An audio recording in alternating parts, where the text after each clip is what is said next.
ইনকিলাব মঞ্চের মুখপাত্র ওসমান হাদি হত্যার প্রতিবাদে শাহবাগ মোড়ে জড়ো হয়েছেন ছাত্র জনতা। সকাল থেকেই রাজধানীর বিভিন্ন জায়গা থেকে এখানে আসা হয়েছে এবং আমি দেখেছি শাহবাগ মোড়ের যে আশেপাশের যে রাস্তাগুলো এটাকে একদম তারা ঘিরে রেখেছে এবং বন্ধ করে দেওয়া হয়েছে।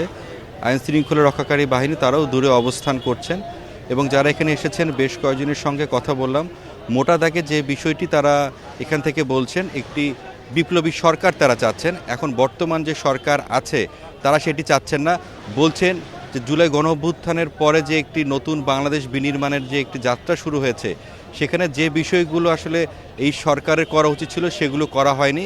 না করার কারণেই হাদিকে মেরে ফেলা হয়েছে এবং তারা চাচ্ছেন না নতুন করে কোনো ধরনের বিশৃঙ্খলা হোক, অনাকাঙ্ক্ষিত ঘটনা ঘটুক। এই জন্য তারা চাচ্ছেন যে অবিলম্বে ওসমান হাদিকে যারা মেরেছে তাদেরকে যাতে গ্রেপ্তার করা হয় এবং বিচারের মুখোমুখি করা হয়। যদিও এখান থেকে বলা হচ্ছে এবং আমরাও যতটুকু জেনেছি যে ওসমান হাদিকে যে গুলি করেছে ফয়সাল, সে এখন ভারতে অবস্থান করছে এবং তার যে সহযোগী আলমগীর সেও রয়েছে। তারা এখান থেকে যে ক্ষোভ জানিয়েছেন যে কিভাবে তাকে গুলি করার পরে কিভাবে তারা এই যে সীমান্ত পাড়ি দিয়ে ভারতে চলে গেল, সেই হতাশা ব্যক্ত করেছেন। বলেছেন নিশ্চয়ই কোনো একটি ষড়যন্ত্র রয়েছে। এই জন্য তারা দাবি জানিয়েছেন সরকারের কাছে অবিলম্বে যাতে তাদেরকে দেশে ফিরিয়ে আনা হয় এবং একই সঙ্গে তারা স্বরাষ্ট্র উপদেষ্টার এখান থেকে পদত্যাগের দাবি করছেন।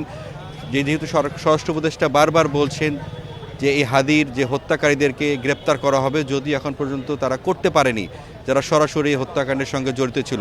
এবং এখান থেকে দাবি জানানো হচ্ছে যে এর পেছনে যারা রয়েছে, অর্থাৎ যারা কলকাঠি নাড়ছে, তাদেরকেও যাতে আইনের আওতায় নিয়ে আসা হয়।